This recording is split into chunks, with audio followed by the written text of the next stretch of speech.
welcome back to STEM. This time we're going to see if we can make a bouncy egg. So you'll need an egg, a cup and some vinegar. And what we're going to do is take the egg, put it in the cup,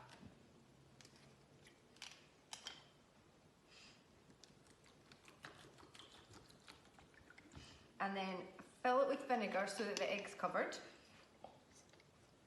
like that. And we're going to leave it overnight and come back to see what happens tomorrow. So remember, share your photos, share your thoughts with us on our Facebook and let us know how you got on with your bouncy egg.